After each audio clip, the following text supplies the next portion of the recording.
Welcome to the Finance Garage podcast, your go-to podcast for navigating the world of finance. I'm Jonathan, your financial guide, bringing the latest market trends, investment strategies, and financial news that matters to you. And by the way, I'm also going to share my other passion, which is cars. At the SWU Group, we help everyday families achieve financial success. Our integrated services include financial planning, accounting, credit advisory, and estate planning. We're here to guide and support you every step of the way, from custom investment strategies to maximizing tax efficiency. We ensure your financial goals are met with peace of mind. Visit simonwu.com.au for more information.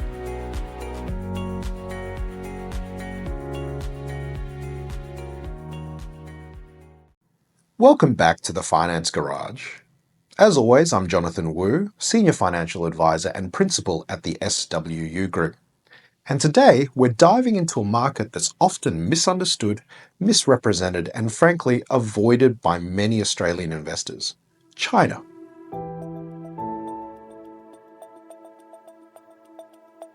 Now, it's easy to form strong opinions about China if you've only ever read the headlines. But what's the reality on the ground? It's actually a lot more nuanced, more complex, and in some cases, a lot more innovative than we give it credit for. I was very fortunate recently to be on holidays, and I visited Shenzhen for the first time. Over the last 20 years, I've gone to China many times and been to many cities, but I have actually never been to Shenzhen, which is a quick hop from Hong Kong. I took the opportunity to take the high-speed rail from West Kowloon Station in Hong Kong, and to get to Shenzhen, it took a whole 20 minutes. It was highly efficient, clean, and very safe. And so, what today's episode is really about is challenging those assumptions. We'll be exploring what's really happening in China today, from the end of the property boom and really what's next after that, to the explosive growth of robotics and automation, and how China is leapfrogging the West in areas like autonomous vehicles. One of the themes we'll also unpack is this: just because a country's economic growth is slowing doesn't mean you can't make money from its equity market. GDP and equity returns don't always move in the same direction, as proven over the last 100+ years. And that's something that investors often miss. We'll also look at and try to tackle what many Australians get wrong about China, simply because they've never been there, never seen the pace of change, and never experienced how advanced parts of the country have actually become. To unpack all of this, I was very fortunate to have John Stavleiotis, the portfolio manager of the Antipodes China and Asia Fund, with me recently on the podcast to unpack all of these issues.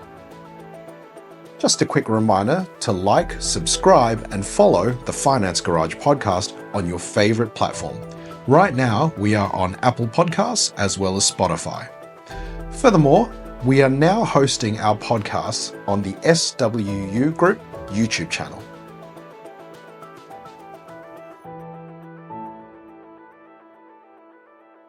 So John, you and your team just got back from China.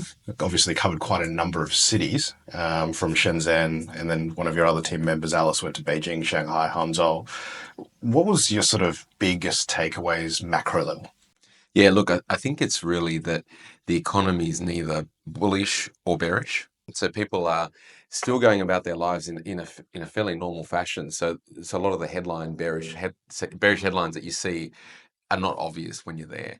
But on the flip side, when you're speaking to companies, to investors, to just generally speaking to people, that sort of bull case probably isn't there either, that there are still a lot of challenges to that macro growth.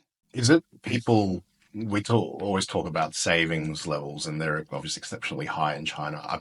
What are the main concerns driving people not spending money? Because that seems to be the problem. Oh, look, it's really about confidence, right? And there's a couple that the reason savings rates have always been high is a lack of a social safety net, and that hasn't improved materially. But we're now trending at even above normal trend levels, and that's really because of confidence. And I always bring that back to property. When house prices are still in a narrowing decline and stabilizing, people aren't confident. And that's really what's forcing people to put more money in the bank. Yeah. I mean, you've gone to China a lot. in, or through your career, as well as your team, how does the lived experience in China for you and your team differ from what's sort of portrayed by Western media, effectively what we get told day in, day out in Australia?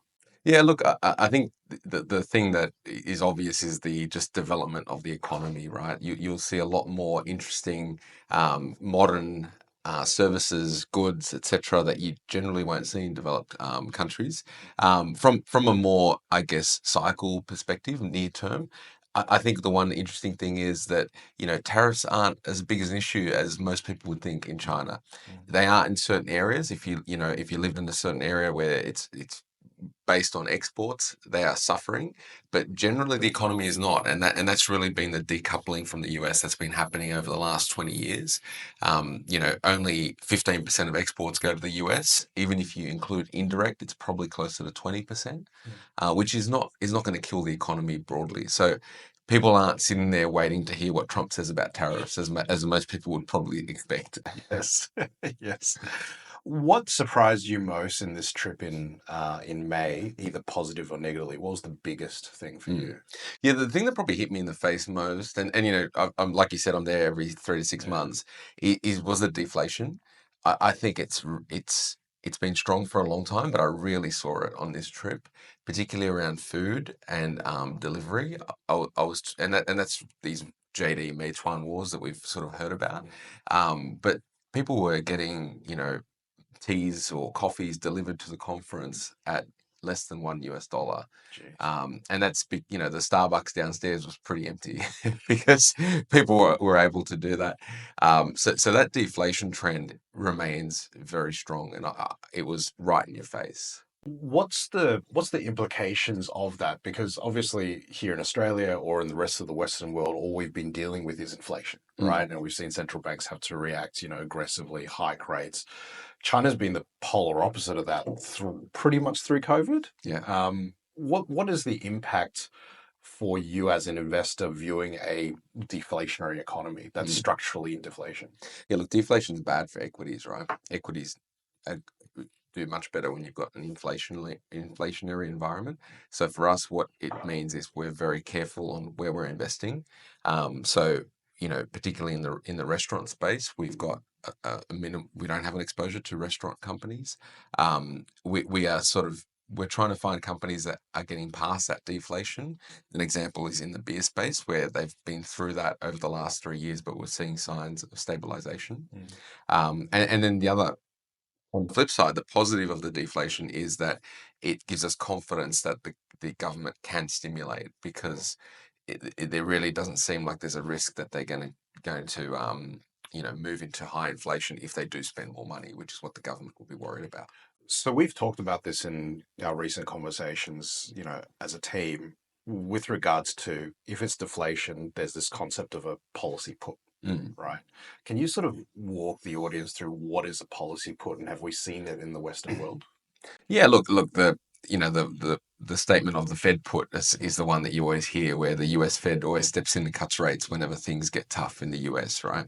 So what's becoming more obvious in China is the government will step in and offer monetary stimulus, but also fiscal stimulus whenever the data turns bad. And they've been very clear that this is what they're doing in property. And the statements have only been strengthening that they do not want to see property continue to decline. Okay.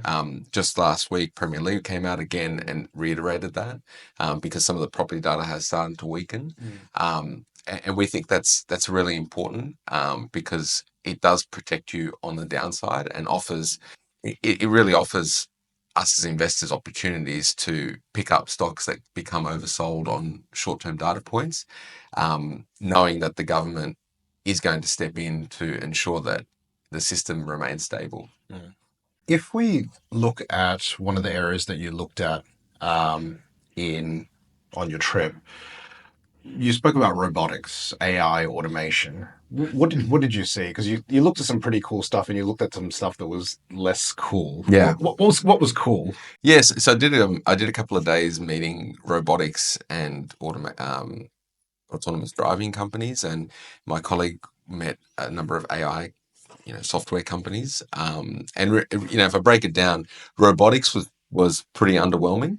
They look really cool. They showed us the promotional video, and then we met one of the robots, and it took about a minute to move a box about 3 meters away. And then they went on to tell us that BYD's just bought 30 of these robots. So, it's pretty obvious that BYD is just buying them because the government's told them to, or just trying to get an option, a pretty low cost option. So I think on robotics, we're quite a fair way. The hardware is there, but the software is lacking, I think. On AI, I think there's a lot of potential, and we're seeing China really aggressively push AI solutions, particularly in software and other applications. And what that comes down to is in China, people don't want to pay for services. They don't want to pay for software. And typically that's been because the software hasn't really changed their lives. But by integrating AI, these companies are hoping that they will be able to push, for more dollars for a subscription. The example I like to give is that, Kingsoft, the Chinese version of Microsoft, their subscription fee is like $1 a month, right? It's very cheap. If they can integrate AI, they might be able to charge $1.50 a month. And most people don't subscribe right now. You might get more people subscribing. So that's where we're seeing a big investment push. We actually think that over time should result in more monetization. The other overarching thing that was obvious in meeting these companies, particularly robotics, it's common in the Chinese capital cycle when there is a new technology, governments and industry is encouraged to just invest without thinking about returns. It's very different to what you find in the US where, this is driven by private equity or venture capital that is always returns focused. And we're seeing that in robotics. So I actually think it's quite hard to invest in a lot of these robotics companies because you might actually end up with this technology developing in China, but the company's not making much of a return. So that's something we're very careful of. Going back to this point around people not willing to pay for the subscription, right? We are so used to paying for subscriptions here, right? From Netflix to now Copilot or whatever it is. What's that barrier in China, you think? Is it a cultural thing, you think, or is it just they're not used to it historically compared to us? I think it's cultural and not used to it. And it also goes back to, how software companies have established their positions in China historically. Even Western companies, effectively, a lot of times they would allow pirating of software as a way to capture users, and then they'd start off with a one-off fee, and they're only really moving to subscription in the last few years. So it's a number of factors, but I think it's very cultural and just development of the software industry. Okay. If you sort of benchmark the AI, we talked about robotics is still probably a fair way. In terms of AI innovation, how it's being applied, how far behind or is not, or it may not be the fact that China is not behind the US anymore? How do you see that fight software-based? Yeah, look, I think China is behind, but what the DeepSeek movement was interesting because what it meant was they were able to effectively get a foundational model, tweak that and create their own AI model that was effectively 3 to 4 months behind the leading models in the US. China will always be lagging because of the chip limitations, but that gap is really closed and will probably remain at that narrow gap going forward, which is quite interesting. So how are we playing it? You mentioned sort of Kingsoft. What other trends within that space do we get exposure? Are we hardware or more software based? Yeah, look, we've got a little bit in the hardware space. So going back to that Chinese capital cycle, we're invested in one of these semi-equipment names in China. So if you think about the semiconductor industry in China is in this just grow at any cost, don't worry about returns. We're invested in a company that's selling equipment, which is directly linked to that, and they can make a return because they're not basically just investing for development. They're actually participating in that growth. We're more exposed on the application side of AI, so that's through software, the likes of internet, etc., where these companies will be able to use AI to better their software. And Tencent, which is a company everyone knows, these guys will become an AI juggernaut, right? Like they're effectively going to use AI to improve their ad capture, to develop their games, lower costs, and then to create applications within their app that everyone has in China can't live without. That then they'll be able to monetize. So that's a stock that people don't talk about as an AI stock, but we think that they'll be a long-term beneficiary from that.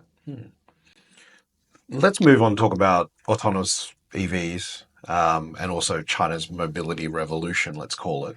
I know your team has ridden in some autonomous vehicles. I think you did this time. Yeah. What was that like? Was it weird? Yeah, no, it was really, really impressive. I found what I found most impressive was the cars were driving quite aggressively. That's a cultural thing. The algorithm's been Yeah, I felt like I was switched. as a normal taxi. Yeah. But it was pretty impressive, right? So we went through, and the thing you got to remember though, they did take us on a route that they determined, Yep. so that probably overstates how good they are. Yep. But it was very impressive, and these companies we met have got cars operating rides in a number of cities in zoned off areas. But yeah, and feedback from one of the other investors. I actually haven't ridden in the Waymo cars in San Fran, Yep. but one of the other investors has, and he thought that the offering this by Pony AI and WeRide was actually better than what he experienced by Waymo. He thought the Waymo cars were a lot more defensive. Probably a reflection of the ability of being sued in the US is probably a lot higher than China. So, because I was also in Shenzhen last month, right? And I caught a couple of taxis, and they're all incredibly polite, but they are very aggressive. Yeah. Very aggressive. So I ended up just going DD and doing the nicer cars, and the drivers are a bit more calm. I mean, your observation of aggressive driving by autonomous vehicles, did you feel unsafe at any time? No, not really. I thought it was, it was aggressive but responsible is the way I describe it. Okay. Yeah. Because even my 4-year-old son was like, "This is way too fast," and he was a little bit edgy with the regular taxi drivers. So, who's leading the charge in that sort of EV space? Because we've talked about this a number of times. It's sort of like in the way I've simplistically view it is like it's like GM in the US and they've got all these sub brands, right? And they would just keep launching brand after brand and sort of see what sticks. I mean, even in Australia, I think if we go back to January last year, we had 2 Chinese brands. By the end of this year, we'll have 12. That's only a subset of what's in China. I mean, this is just an all-out war, isn't it? Yeah, look, I think in terms of the EV space, it's fascinating, right? BYD has been able to maintain their market share, but what we're seeing is the EV brands are just releasing new cars almost on a 6-month basis, which does not seem sustainable. And really, but what it's bringing is fantastic cars to the people. I was lucky enough to go for a test drive in the Ato, which is Huawei's car, and it was actually it blew my mind apart. This car was selling for 50,000 US dollars in China.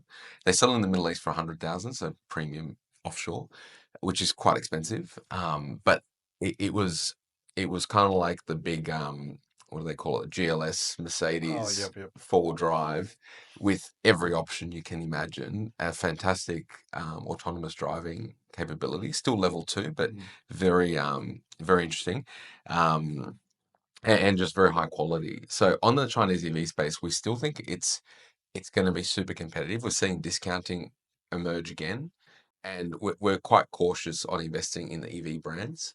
On the self-driving space, in terms of robo-taxis, I think Pony AI has a fantastic offering. We're investors in Didi, which could be seen as counterintuitive, but what we've seen is to go from 300 cars to 1,000 cars to 10,000 cars is a very iterative, slow process, and that's because you hit new challenges as you get bigger. And the driving itself's not the challenge. It's things like where do you pick the passenger up? Where do you drop them off? When we spoke to them, they've got people sitting in an office somewhere that can help the cars when needed, right? And most of the time it's for things like that. It's actually not the driving.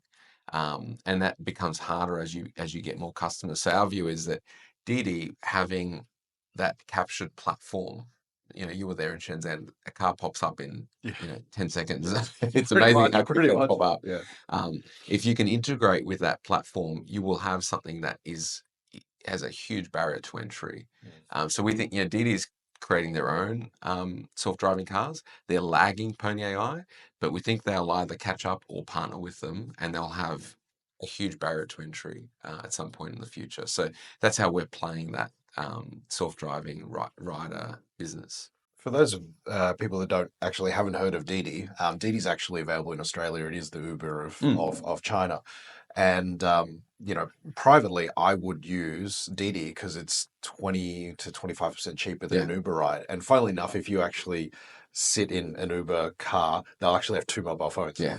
They'll be both on the Uber platform as well as the Didi platform. And Didi also, at least in Australia, I don't know if it's in China, the split, but the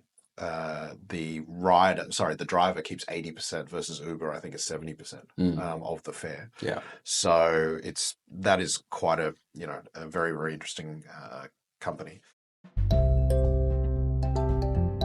Ready to take the first step in investing, or just looking to continue growing your wealth without being inundated with financial information? With SWU Online Invest, we offer a range of expertly managed portfolios designed to match your investment needs. Whether you're a seasoned investor or just getting started, know that we will work tirelessly to ensure your investments are strategically positioned to maximize your goals.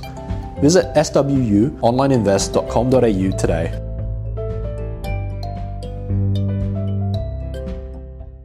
Let's turn to talk about the biggest thorn in, I guess, the Chinese consumer government's side as well, is this property boom bust, nature that we've seen over the last couple of years. We've seen, all the developers effectively get wiped out one after another, liquidity being pulled out of them. They got nowhere to stand.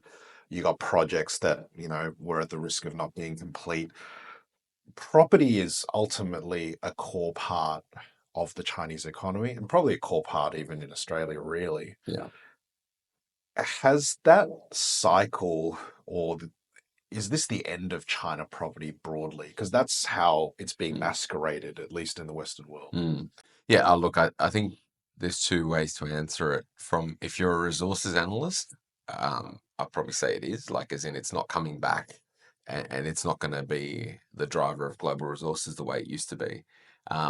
If you're looking at it from a Chinese macro perspective, I think we've hit the bottom in terms of starts. Starts are running, these are very rough numbers, around 5 million units per year, peaked at 15 million units.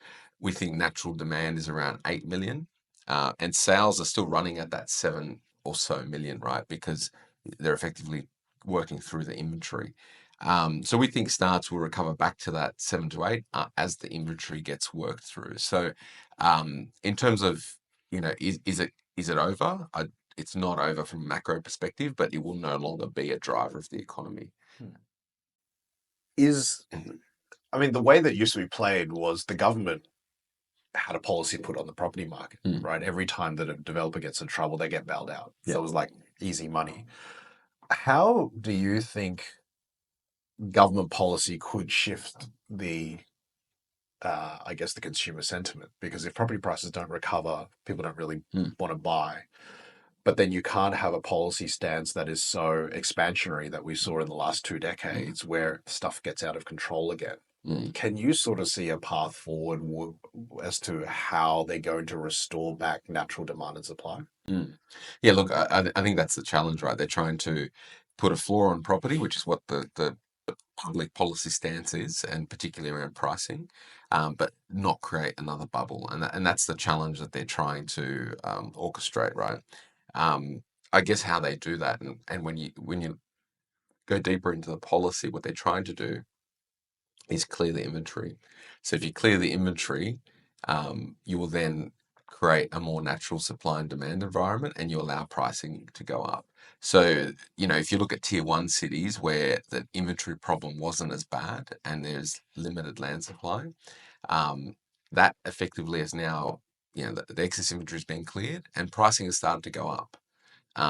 We think it's going to take a long time in some tier 3+ cities because some of those just had excessive supply issues. But in tier 1 and tier 2, I think we are nearing the bottom, and we think that's kind of in the next 6 to 12 months. And from that point forward, it becomes a more natural supply and demand market.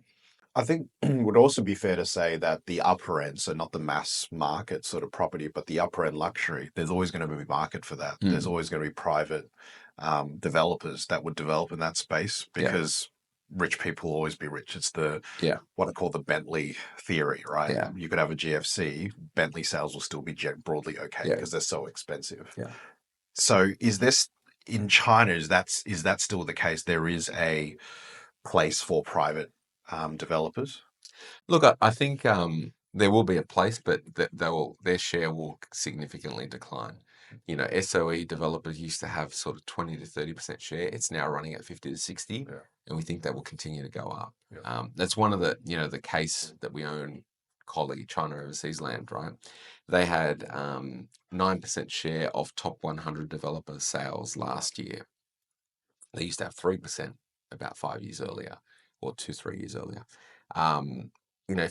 The reason we invest in this company is they've got a limited exposure to tier 1 and tier 2. They're state backed. They're the biggest player. If you look at the US, the US property market collapsed in 2008, and it took about till 2019 for that market to recover. Almost 15 years. If you invested in DR Horton back in 2009, you significantly outperformed the S&P 500, which is one of these examples where stocks can perform very differently to the underlying industry. And that's basically because their market share just kept going up. And we expect the same thing in China. So we don't expect private developers to come back in a meaningful way, and we expect the SOEs to continue to grow in size. Okay. Are there any other angles that we can sort of see good value to buy in the property sector if we sort of carve out developers? Are there other aspects of the ecosystem? Yeah, so another stock we've owned for some time now, it's been a very good stock for us, and we still see upside, is KE Holdings. They're kind of like the realestate.com of China. They're not just a platform, so they are also a real estate agent. But what they've effectively done is been able to solve a huge problem in the secondary market in China, and that problem was fake ads in the past. So now they've basically come up with a system where the agents get paid appropriately. They're disincentivized from putting up fake ads, and they've effectively taken a huge share in secondary transactions in the order of almost 50%. Secondary sales in China are going to continue to grow. If you look at secondary turnover in China, its averages at about 2%. So that's 2% of the housing stock is sold in a secondary transaction. In Australia, US, it's more like 4 to 5%. And we see as the Chinese market develops and as new home sales stabilize at this 7 to 8 million, that turnover rate will go up. So you've got the structural growth in secondary transactions, and that's what you're exposed to with this company.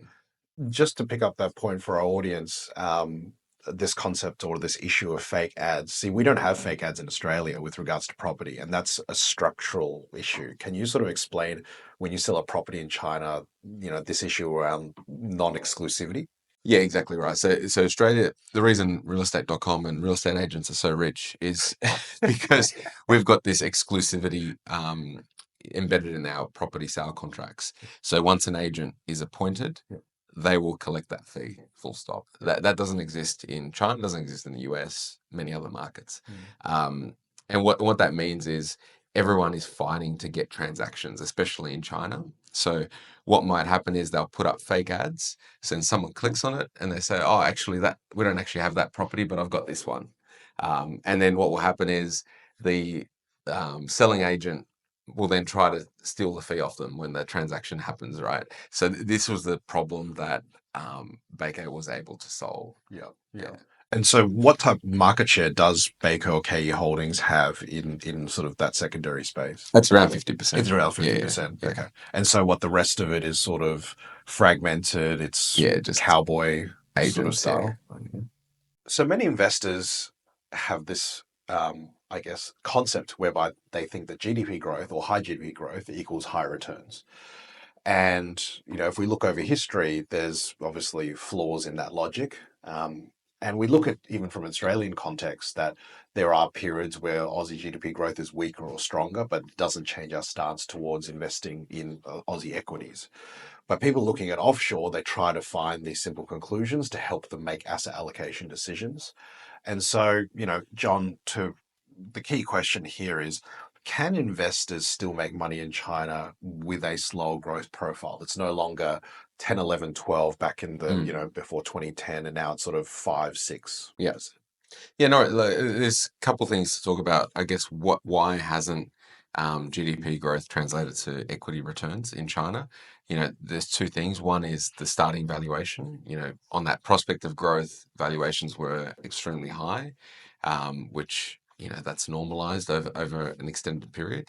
And then the second one is really when you look at how GDP is translated into the economy in China, GDP growth has really translated to wage growth and to prosperity amongst workers, right? Which kind of makes sense given the socialist sort of bent of the government. If you compare that to the US, GDP growth has translated to EPS growth, Yes. but wages haven't really gone up, and the worker has suffered at the expense of corporates, right? So that's one thing to look at, and that's something we focus on as investors, which companies will translate their returns to EPS. We also want them to pay their workers, but we want EPS, right? Yes. So that's one thing. And looking forward, what's changed? Well, one of the things that's coming through across China and actually North Asia is this concept of creating shareholder returns and focusing on return on equity.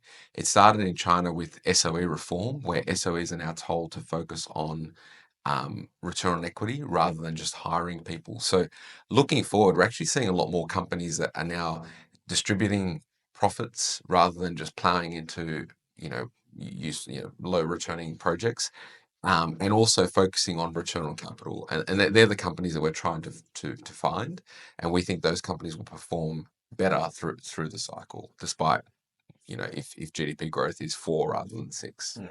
Is there any issues from, I guess, from Antipodes' standpoint when, we're talking to investors about overregulation in China, investing in SOEs and the dangers of that, or even geopolitical risk, which arguably you have geopolitical risk in the US, right, through Yeah. this trade war? I mean, how do you sort of allay some of these concerns that Yeah. clients have? Yeah, look, I think if you go back to our process, we manage risk on sort of 3 levels. One's at the stock level. So all of these risks are front and center when we're looking at a stock and what our forecasts are, what's our valuation. We look at it qualitatively in the portfolio. Are we exposed to any areas that are more or less prone to these risks, and how big are those qualitatively in the portfolio? And then lastly, we've got a quant team that runs a whole number of quant factor exposures to measure these. If I go into these 3 specifically, like regulation, the way we look at it is, will this industry, the way they operate, work in a developed country? And really that's trying to understand, is the way the Chinese companies operate logical and sound, and because we know that regulation will change, so that's how we get around that risk. SOEs, again, it's really understanding who the SOE is. Some SOEs are bad allocators of capital, some are very good, and we again assess the governance and management of each company, and we do that for SOEs as well. And then from a geopolitical standpoint, clearly we're monitoring all the news flow, and we address this in the portfolio by what sectors we're investing in. So, for example, we've effectively zeroed out all US dollar revenue for Chinese companies, even if they're still making that revenue now. Yep. We think that's prudent given the current outlook. So we don't think any of these risks mean that you shouldn't invest in China. We think you just need to make sure that you're overlaying that in the way you look at these companies in the portfolio. So if there are a number of ways that investors can access China, and there are passive options. Is there any sort of high-level comments you'd make about passive options in China, i.e., purely bench and what the benchmark is made up of? Yeah. Yeah, look, I think in the short term, there's not much risk there, but in the medium term, um, I think there's huge risks in taking a benchmark approach to investing in China, and that's because China is a bit of a momentum market, and stocks that do gravitate to the top of the top of the index generally then do get overvalued and may not be factoring in these risks as well as they should be. So we think there's a lot of we think an active approach is very valuable when you're looking at China over the medium term. I've always encouraged people to, visit China. I've taken over 200 people through the years just to help them reshape their thinking around what is China. Because even, last month when I went to Shenzhen, it blew me away because I've never been to Shenzhen. I've been to lots of parts of China. I haven't been to Shenzhen. It blew me away at how different it was, even in stark contrast to a place like Hong Kong. If you were to sort of recommend people going to China, might be a holiday or just to sort of see China from an economic standpoint, what would you advise them to do? Where do you think that they should go to sort of see the heart of necessary industry, innovation? What areas do you think they should explore? Oh, look, I think it's a hard question, right? Because every part of China is so different. Yeah, that's true. Yeah. Like Shanghai is a fantastic city, right? But you kind of don't really get to see China. You've got to go into the tier 2+ cities or 3 or 4 really to see it. But I think if you kind of get a chance to visit, something on the east, something on the west, like a Chengdu, something, up north, then you do start to see quite different flavors across the country. Yeah. But the thing is, you will see that the modernization and development has really spread across the entire country. It's really not, 3 modern cities and then a developing country. I think China has developed a lot, and you see it most places you go. Would you say China is really a developed economy? Look, I think it's a developed. The way I describe it is it's a developed country, perhaps not a developed economy or market, and that's because when you look at the regulations and industry structures, there is still a lot of development to happen there. Yeah. But from a perspective of walking down the street, it's far more developed than what most people would classify a developed economy even. Yes. Yes. Well, correct. Post trip, sort of just rounding things off, are there any areas that, because of what you observed and your team observed, that you're saying, oh, this is probably an area that we should avoid? This has like got larger risks than we may have envisioned. Look, I think going back to that deflation, we weren't there at the moment, but it's really, some of these hot sectors, like in the fresh tea area, that's been an area of recent IPOs, the restaurant space. We think that area is quite difficult, and areas that we're a lot more cautious on. On the flip side, areas that we like, it's really around those domestic champions. Whether that's in software, whether that's in, controversially, is something like a Meituan that is currently under pressure from JD and competition, but seeing how their business operates, you can see that they've got huge barriers to entry. So, there might be a short period of pain, but the medium term remains very resilient. Last question. One of the things that's been in the headlines, and it's being interpreted in many, many different ways, is this concept of what is the sustainability of US exceptionalism. And, you can target from a number of ways, from whether it's adaptability, is it because of Trump that will cause, some issues, reserve currency status, and then from an equity market perspective, is that sort of lofty equity market Ps that we've been getting very used to, especially post-COVID in the US. How do you contextualize that risk to potential US exceptionalism being over from the context of equity market premiums? And does that create China to be a more compelling story? Yeah, look, definitely right. The way I describe it is US is still exceptional, right? And that won't change. US exceptionalism in markets, I think, will change because markets got to the point where they were pricing the US as the only exceptional market in the world.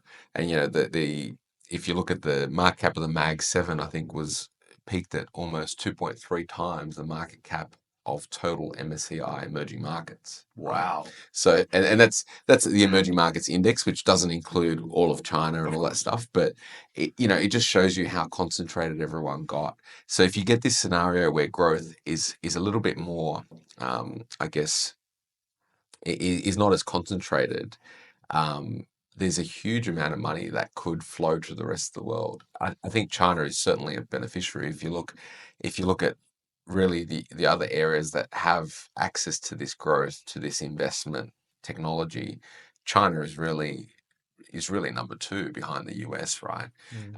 And they've been able to benefit from having a closed ecosystem with 1.4 billion people that these companies have been able to develop very, very amazing technologies within there. So, I think from a market perspective, it means that there is a lot of money that could find its way to China and really correct some of the undervaluation in these companies. Yeah, fair enough. Well, John, thank you very much for your time. No, excellent. Thanks for having me. I hope you enjoyed today's episode, and remember to like, subscribe, and follow the Finance Garage podcast on your favorite platform. Right now, we're on Apple Podcasts as well as Spotify. We're now also uploading our podcasts to the SWU Group YouTube channel, so you can also find us there. If you have any feedback or want to reach out to me for a meeting, you can always find me on all the socials, including LinkedIn, or you can email me directly at jonathan.wu@simonwu.com.au. And last but not least, remember to listen to the disclaimer after this, and we hope to see you at our next episode.